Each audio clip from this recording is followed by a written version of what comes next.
Like that I can. Okay, that's it. And then are you able to? Okay. And this is the part where you wait for me to reach my camera. I will. I promise. I promise I will. Okay. Just about make it. If those lights are very bright.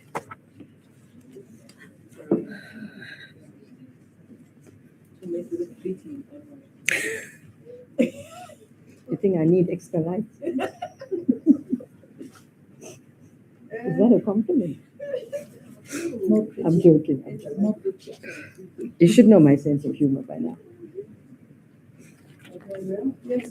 Are we ready? Okay, thank you. I had to wait for the media. Apologies for that.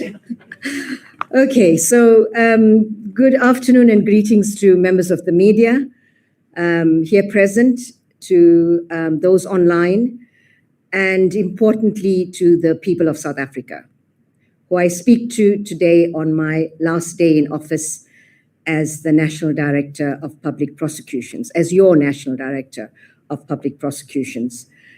So as Bulelwa Makeke, the Head of Communications, just mentioned, the purpose is to present parts of, the annual report of the NPA. That is a 2024-2025 report, which was tabled in Parliament last year. And yeah, this is, where do I have it? Somewhere here. Yeah, this is the annual report that I'm referring to of the NPA, which, read it, it looks really good. And there's lots of good stuff in here that I'd like the media to take note of, and not just the clickbait headlines. There's lots of really good stuff in here. So I would really urge you all to have a look at it. And in fact, the ones over the past 5 years, to reflect the progress that the NPA has made over this period. So this final one, which was tabled in Parliament last year, normally as the NPA, we then go to Parliament and we brief Parliament and the country on the previous work, on the annual report. But that didn't happen last year. We were not called to Parliament for the briefing, as we have done annually. And there were various reasons for it, including that Parliament, the heavy, busy schedule with committees, inquiries, etc. And so I am here today on my last working day in office, as I really do consider it my obligation to speak to the nation. It would not have been right for me to quietly leave without accounting to the people of South Africa who we serve. So before I get into this, I suppose I should deal with the one big elephant in the room, which I think many of you would be wanting to ask me questions about, but which I can't say much about in this public forum, and that is the Nkabinde inquiry. I can't say much about it publicly like this. There's a lot I would like to say about it. But for now, all I'm going to say in this platform is that, one, I did not walk out of the inquiry. Two, I am not a delinquent. And three, I would really like to say that I am committed to this process. It's a process that has started, and I've always been committed to this process from the first day that we started preparing for the inquiry, and for I think it was 15 days that I was actually in the inquiry.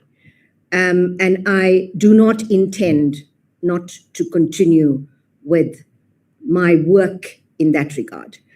And so now, getting to the work of the NPA, as I share with you some of the work of the NPA during 2024-2025, I would really like to say that I am filled with a profound sense of gratitude for having been really blessed, and some might think I'm crazy to say I'm blessed because it has been a roller coaster, but really to have been blessed with the honor and privilege of leading this incredible institution called the National Prosecuting Authority and serving our people with humility through one of the most turbulent and transformative periods in South Africa's democratic history. February 2019, the 1st of February 2019 to be precise, marked the start of my term in the long shadow of state capture, a time that was marked by profound institutional decay, erosion of public trust, and a deeply compromised criminal justice system. And we're hearing a lot about that in the Madlanga Commission, which I will touch on later. I returned from the International Criminal Court in The Hague in the Netherlands and took office with a very clear mandate, and that was to restore the integrity, independence, and professionalism to the NPA to the extent that it had been depleted, and to ensure that justice is not only done, but seen to be done.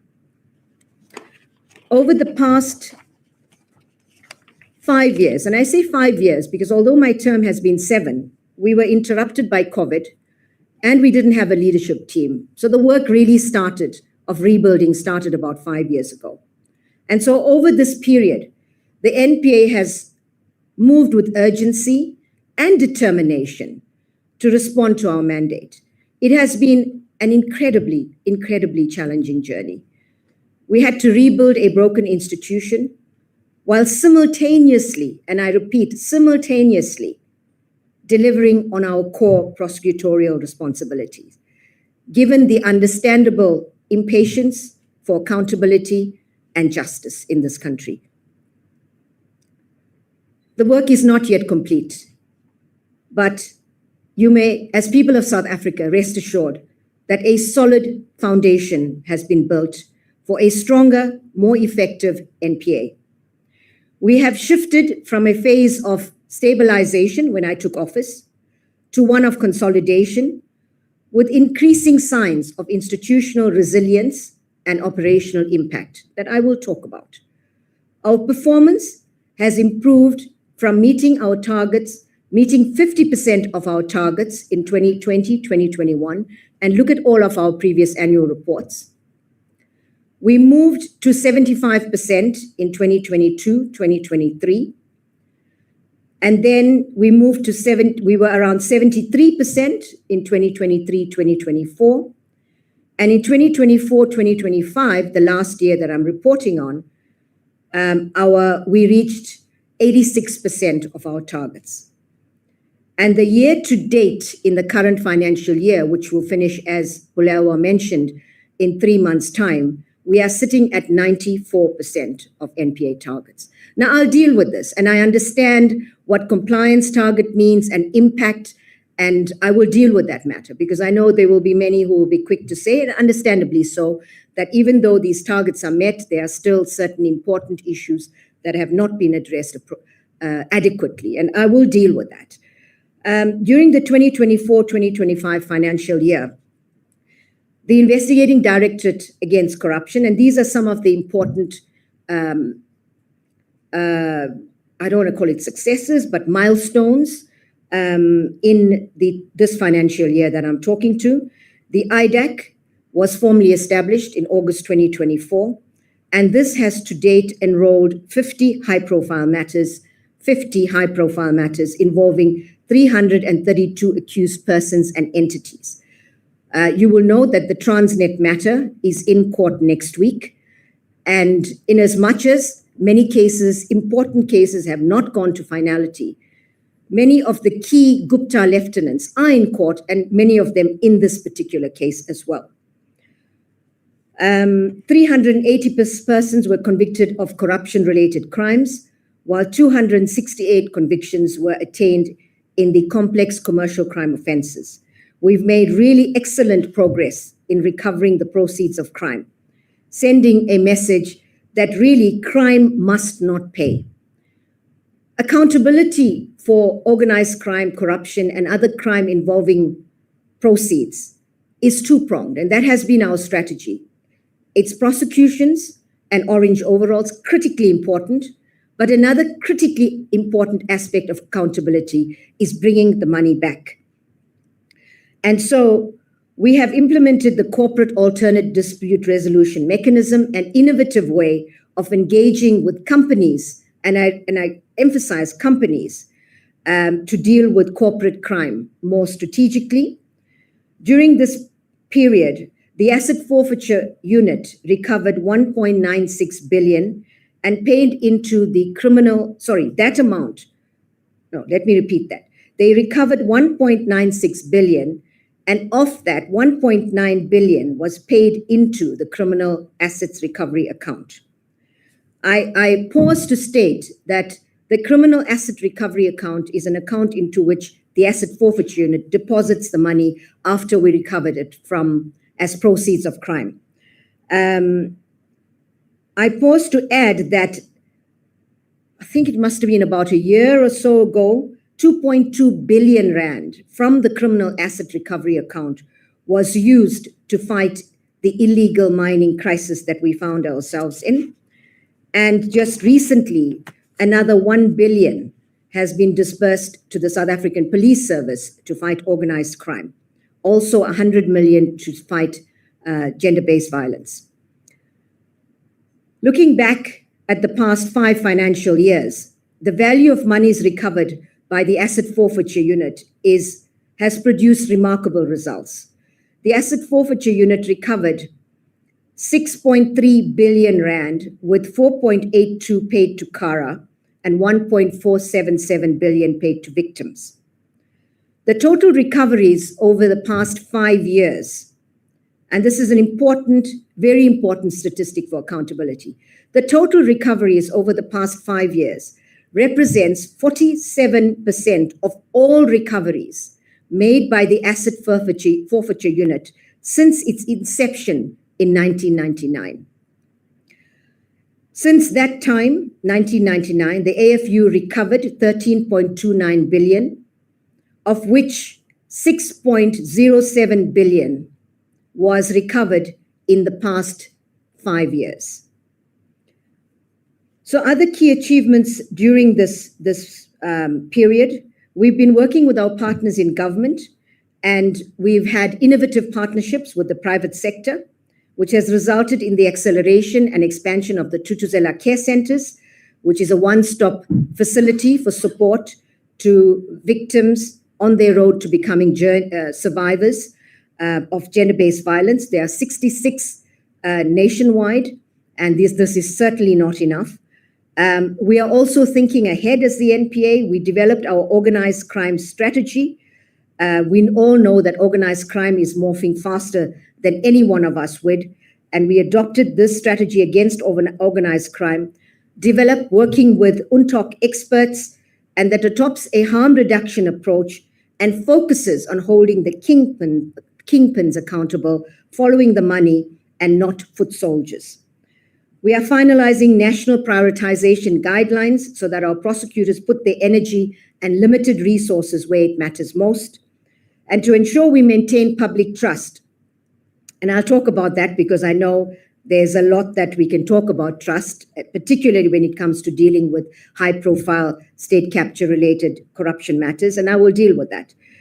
But to strengthen the institution, and I pause to emphasize that the importance of strong institution in a constitutional democracy cannot be underestimated.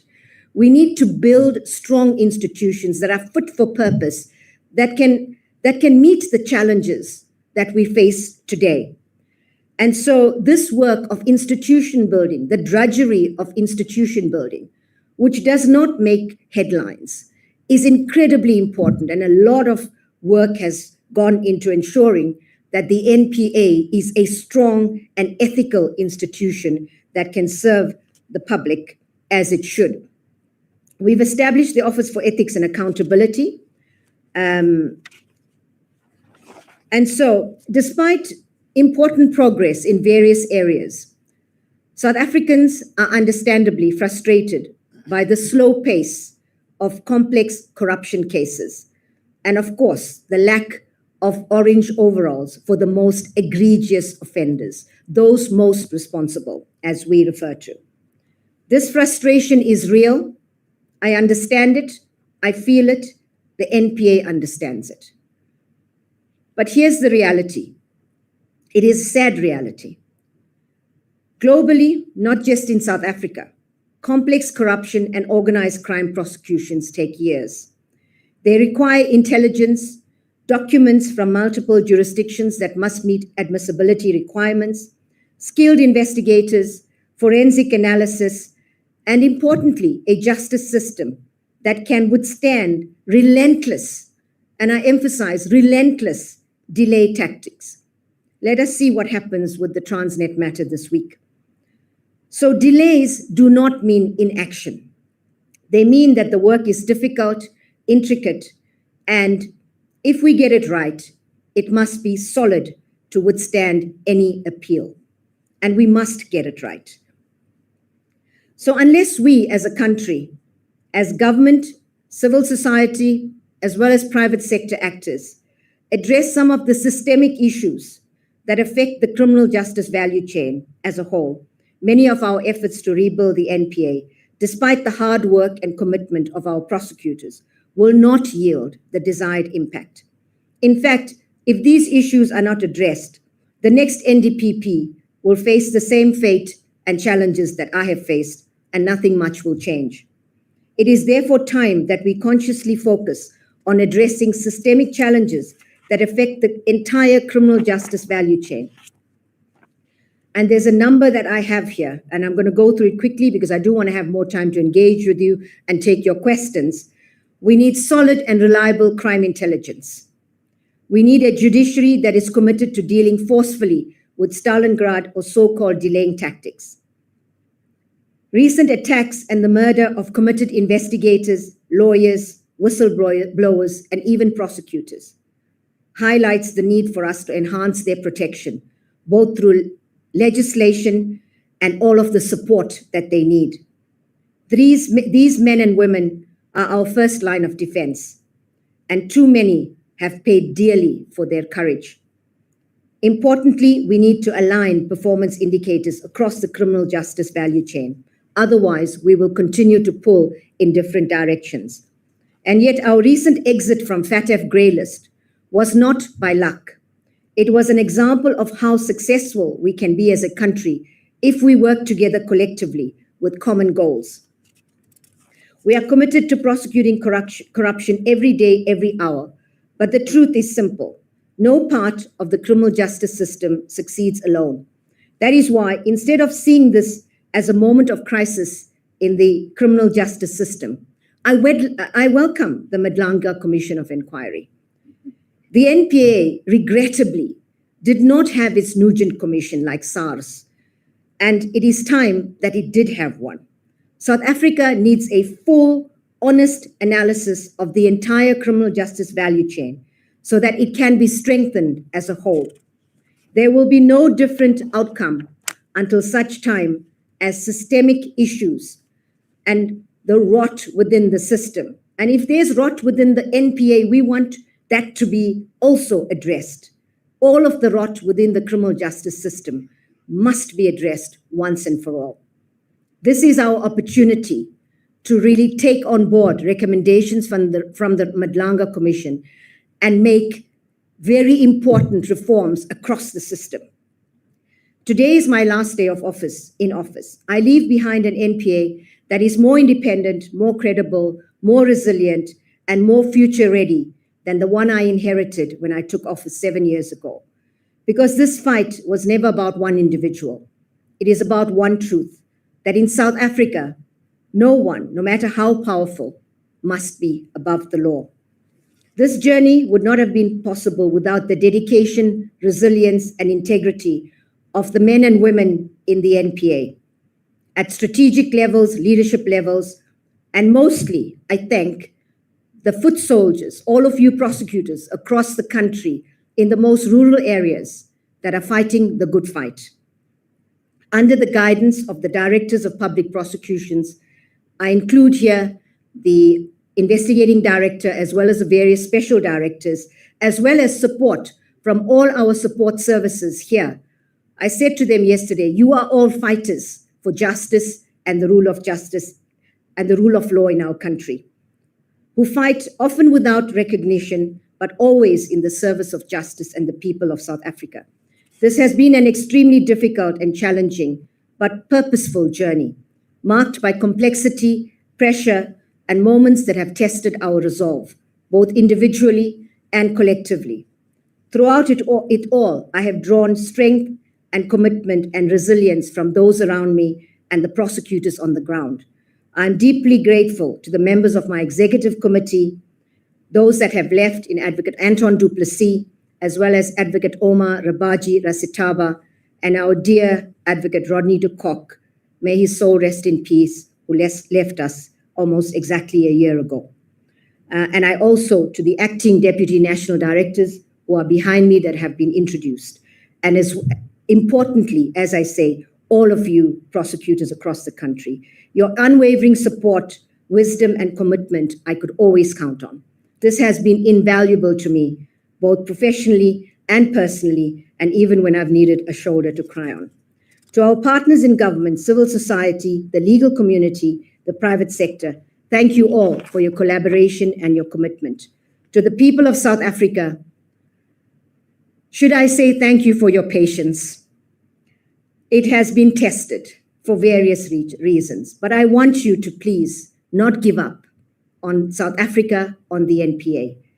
The NPA is on the right path, a path of renewal, accountability, and public service.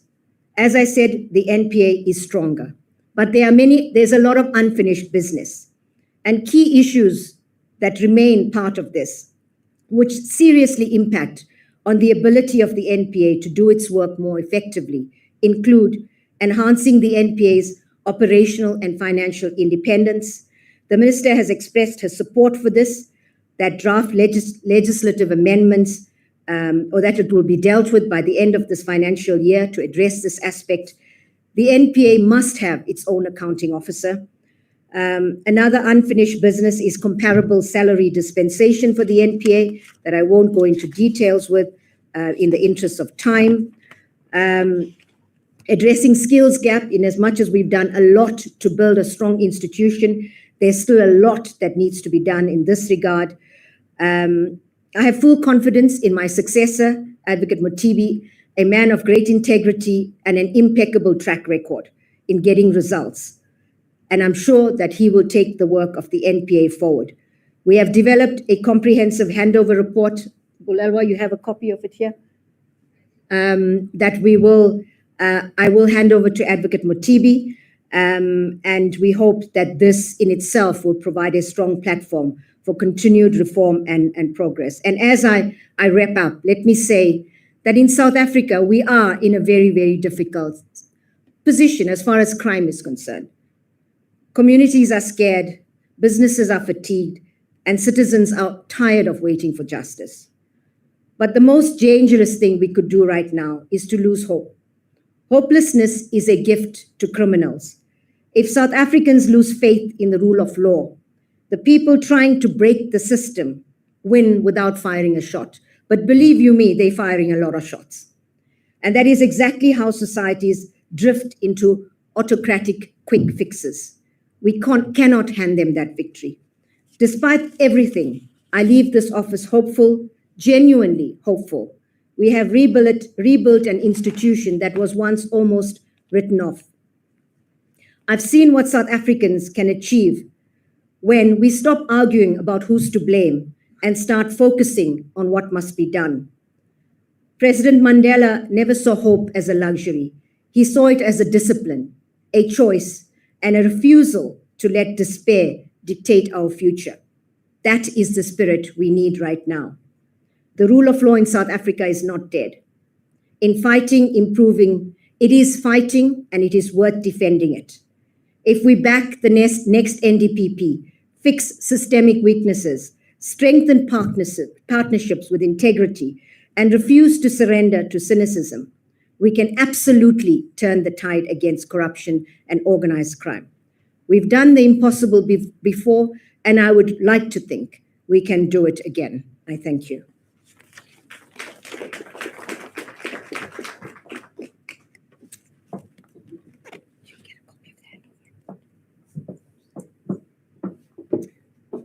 Okay, I won't move the mics because you're going to be back up here again answering questions.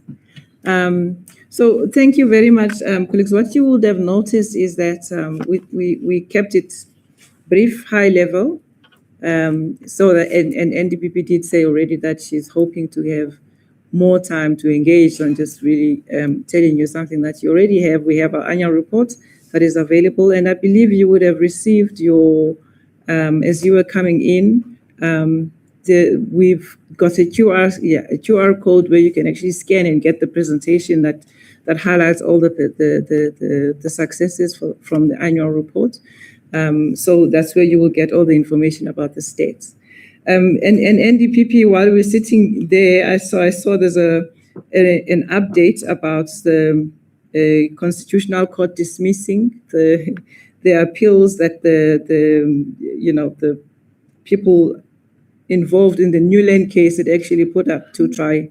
It came as we're sitting here, so you can still talk to it if you'd like to. But I mean, that's a significant thing because the Newland matter has been the bugbear of especially the investigating directorate against corruption. So that's one more beautiful news before you leave. I think it's your exit gift.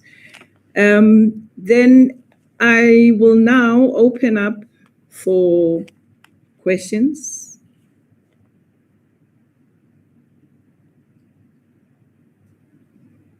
Spamanda, and okay, I kind of know everybody here, but still, when you ask your question, just identify yourself and indicate which newsroom you come from, which media house you come from. Spamanda, you're first, and you say. Thank you very much.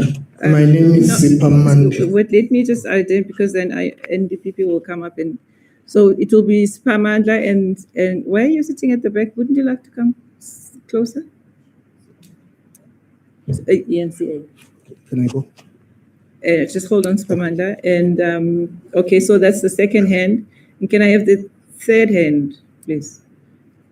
Okay, those two for now. Spamandla, you may start, and as you ask your question, identify yourself again. Yeah. Thank you very much. My name is Sipamandla Koke from ENCA. Clearly, there is a lot of work that you leave behind that needs to be done in terms of fixing the organization. If you were to elaborate for us in terms of this unfinished business, what would you say are the things, top 3 things that need to be worked on to fix the NPA?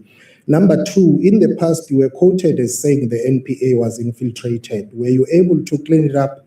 And number 3, in hindsight, I know you have spoken about it, the Nkabinde inquiry. In hindsight, do you regret your conduct and behavior at the Nkabinde inquiry? Thank you. Should I take the second question as well?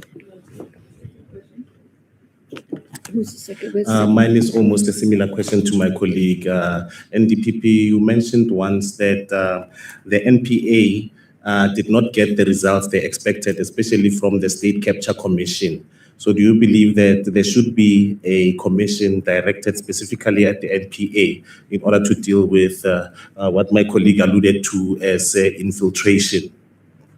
And when you came in, you did mention that the reputation of the NPA was not that good. Do you believe that you're leaving it with a much better reputation considering most of the high-profile cases you've handled? Thank you.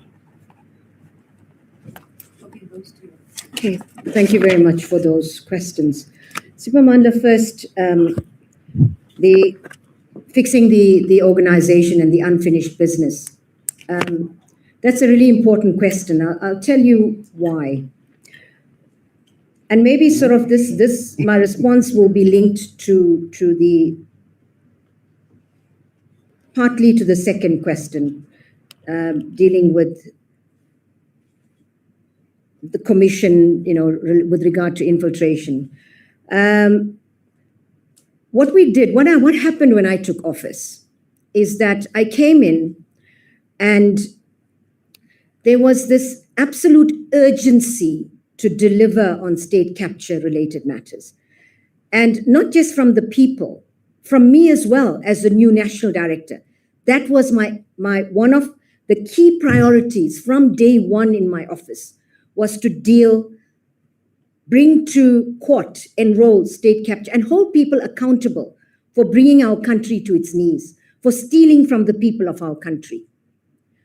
So that was a very important aspect, a huge priority.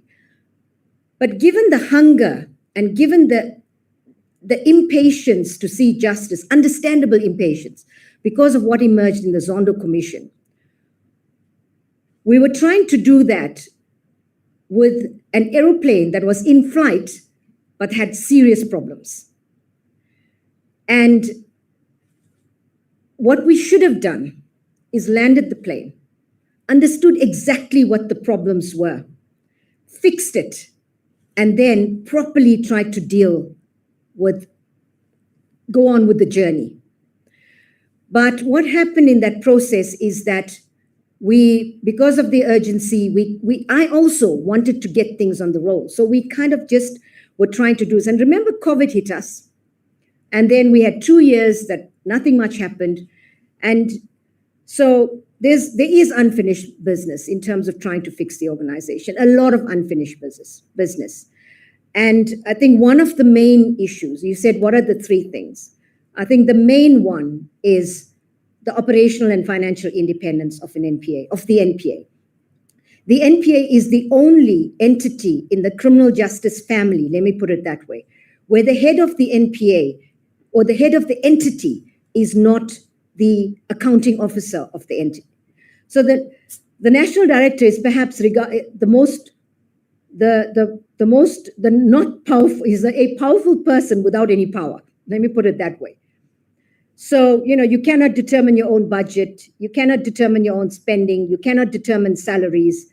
You cannot determine who to fire and who to hire. And so the accounting officer issue is very important. And I'm sure that Advocate Mutibi will take this forward. This has been a battle that's been fought for the past 20 years. But Advocate Mutibi comes from being an accounting officer in the SIU to not being an accounting officer in the NPA. And let's see how he's going to be able to tackle that. So hopefully he'll be able to take on the work and complete that bit of unfinished business. I think the second aspect that needs to be dealt with urgently is to address the salary dispensation. At the moment, Advocate Mutibi, for example, in the SIU, if they want a certain skill, they can offer someone a higher salary.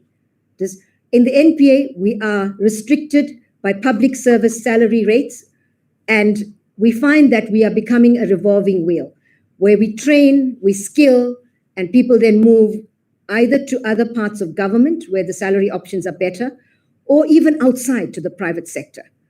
And so unless you deal with the salary issue, we are constantly going to be training people for elsewhere. And we will not be able to fight this fight against corruption particularly, because it requires very specialized skills. And I think the third one is to have the capabilities and capacities to deal with corruption in terms of, having your proper financial investigators with skills that are required, your data analysts.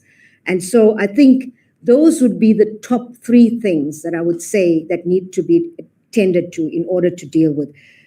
With regard to the issue of, I think the infiltration, which you covered as well, you will recall that I was asked this question at the ad hoc committee in Parliament, and I dealt with it quite extensively. So if we read my responses there, it's clear what I said about it. I said in Parliament, and now it's of public record, that I didn't, I suppose, the use of the word infiltration was, induced a sense of shock at the time. But I mentioned that at the time because I had received, and this is what I said in Parliament, I had received a formal oral intelligence briefing that the NPA was being infiltrated in certain parts of the country in particular. And that is the reason. And it was a huge concern to me because as prosecutors and as lawyers for the people who must prosecute without fear, favor, or prejudice, and in particular, without influence from the strong, the rich, and the powerful, it was a concern to me. And so one of the things I did almost immediately after that is to visit the regions, speak to prosecutors, and tell them, as citizens of this country, we have a right to vote. We can support any political party we want. But when we look at a docket, the only thing that guides our decision is the evidence and our policies. And so, I certainly hope that it is, I would like to think that the majority of the prosecutors in the NPA are dedicated, hard work, committed to the mission. But if they are, in fact, and it's one of the reasons why I welcome Madlanga Commission, because I really thought that the NPA, this is the moment that the NPA has for any rot in the NPA to also be exposed. Because it doesn't help if we get, story and talk in passage talk. In order to deal in a legal system with disciplinary inquiries and to get rid of people that are not committed to the rule of law or that are compromised, we need evidence. And so I received intelligence from high profile, as I said, and I also received reports from the National Commissioner, and we need the evidence. So that is a concern for me. I don't know whether a commission at the NPA will solve the problem. I hope that Madlanga will serve, because Madlanga Commission is not only looking at the police, it's looking across the entire criminal justice system. So I would urge people that have any information about the NPA to also raise it at the Madlanga Commission, or to please come forward with that. As far as with hindsight about what happened at the commission, I think you're right. With hindsight, I could perhaps have dealt with it differently.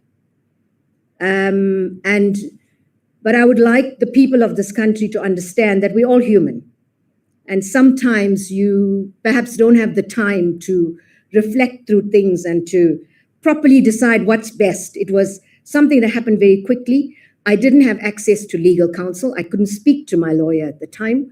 So I couldn't bounce it off anyone in terms of how should I deal with this. So it was something that I dealt with because of the situation I found myself in. I don't regret having made the decision. It's an important one. It's important for the future conduct of these inquiries. It's important for the way in which a national director is able to deal with these matters, or the president. It's important for the country. So I don't regret the decision. I think it's going to help move forward. But yes, with hindsight, to the extent that I may need to apologize to the people of this country for having acted in that way, please forgive me. But I really, at that point in time, I was in a very difficult situation. And yeah, I could have dealt with it differently, but hopefully the outcome at the end will actually justify my decision, and we will hopefully see the process proceed. And I do intend to complete the task at hand.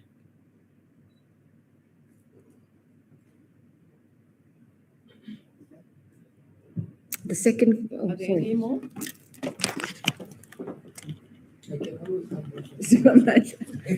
Okay, so we'll give you another chance if there's nothing. Okay, Samada. Sorry, but thank you again, Sipamandla from ENCA. Sorry, I didn't answer the other question. There's one Oh, last you didn't question. answer that one, okay. Yeah, who says it? Sorry, you asked a very important question, and I was not trying to run away from that one. You said the NPA. I said the NPA was not in a good position. Is it in a better position? And I think that depends on the lens through which you look at this. And in order to answer whether the NPA is in a better position, you've got to understand, what is it that you consider that better position to be? And if that better position is that there haven't been any state capture and other high-profile related corruption matters that have gone from enrollment through to finalization of the trial, then yes, I agree, the NPA is not in a better position. And sadly, that is what is driving public sentiment and public assessment of the NPA. And before I move on to what is the other scenario of whether it is in a better position, On this first one, let me say that cases have not moved from enrollment through to finalization for various reasons. The fact of the matter is, even though the Guptas have not been extradited, and yes, the NPA still gets blamed for not having brought the Guptas back, when in fact I have explained ad nauseum about what happened in the UAE. But there will be another extradition application. I was hoping it would happen in my term, but sadly it hopefully will not be too long when that happens, with more charges. But they are not back. But key Gupta lieutenants, the ones that moved allegedly, well, no, we do know that they were in Transnet, Eskom, are in court. They will be appearing, many of them next week. And that is not a sign of weakness, but the system after that, of course, it is a sense of incredible frustration that cases do not move through the system to finality for various reasons. And it requires very, very strong case management. Maybe it requires a specialized court for corruption or procurement-related corruption cases. It is so important. And so the frustration of the NPA to stop Stalingrad tactics, the rule of law, confidence in the rule of law does not happen by enrollment of cases. Confidence in the rule of law is when cases move through the system to finality. And let me say, in our next FATF assessment, starting in June and for 1 year in 2027, the decision will be made whether we go back into grey list. This assessment, they looked at enrollments. The next one, they're going to be looking at finalization.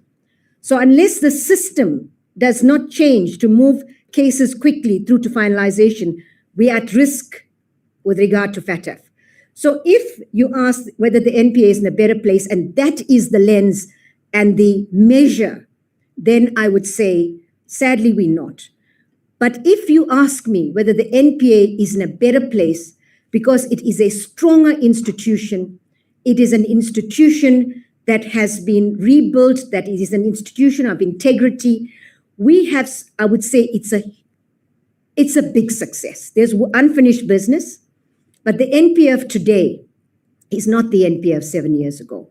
And when you look at all of the work that has gone into building capacity, capabilities, the digital evidence unit that has been set up in partnership with business, with the BAXA, Business Against Crime South Africa, is a state-of-the-art capacity that is not existent in government, and that we as police, prosecutors, NPA have been outsourcing and procuring at considerable cost to the taxpayer.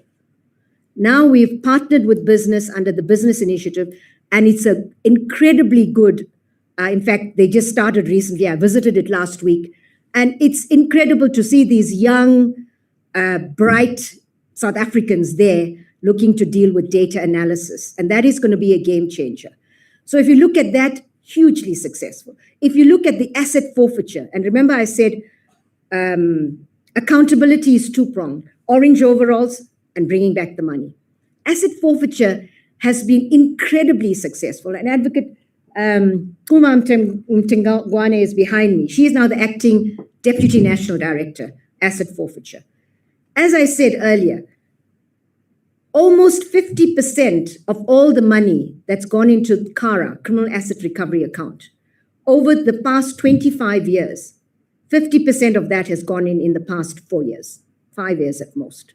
That is, and money that has been used to fight illegal mining, to fight organized crime now, and also given back to victims. So if you ask me about whether the NPA is better, it is incrementally better, or should I say exponentially better. But a strong institution, still a lot of unfinished work. But yes, on this side, I even feel disappointed that those high-profile cases have not moved swiftly. But I feel confident that, things will change, and many cases before courts hopefully will move quicker, and there will be key enrollments that will be happening in the next couple of months as well. Thank you.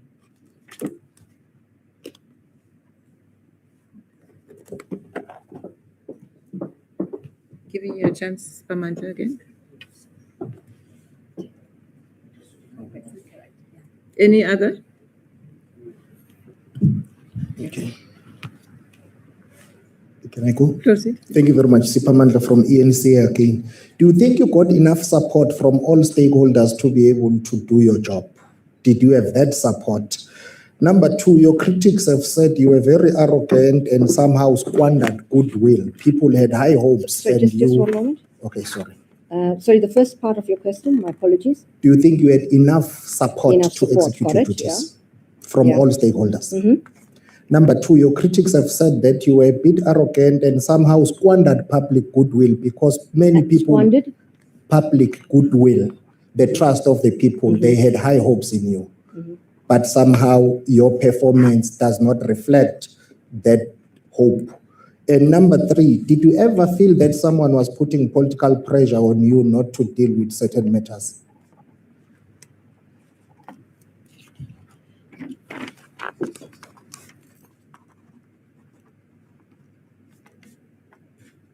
Okay, so on the first one, enough support.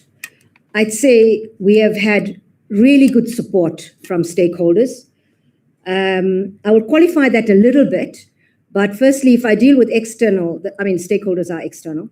From the executive, I've had incredibly good support, and importantly, critically for the country, no political interference or pressure. And not from any of the ministers I've worked under, not from the president. I'm not sure if we appreciate the value of this in our constitutional democracy. The value of a prosecuting authority, an NDPP, being able to do his or her work without that pressure. It is something that we must treasure. And I am grateful that I've had the support, but no pressure at all. With regard to stakeholders, yes, we've had support from stakeholders. I do think that we need to, as stakeholders and partners in the system, hold each other accountable more. I think there's relationships which are important because you need to have good stakeholder relationships, but we need to have maturity in our relationships where we're able to hold each other accountable across the criminal justice system and still work together. So I think there has been generally good support. With regard to arrogant, that's, yeah.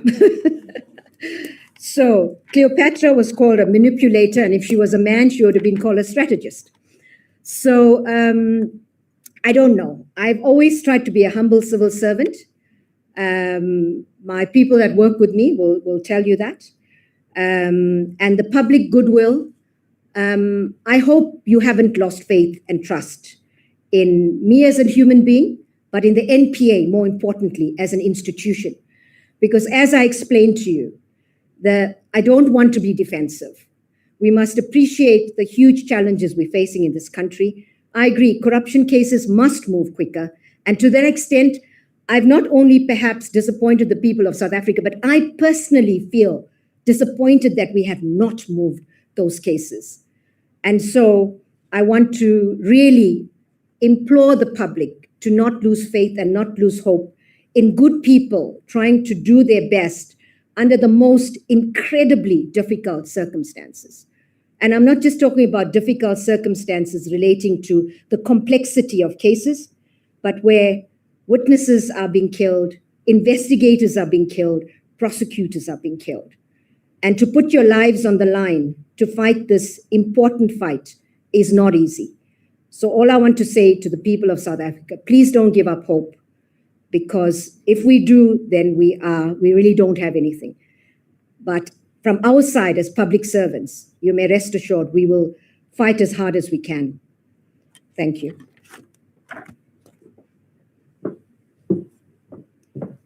It does appear that we are at the end of I don't see any more questions.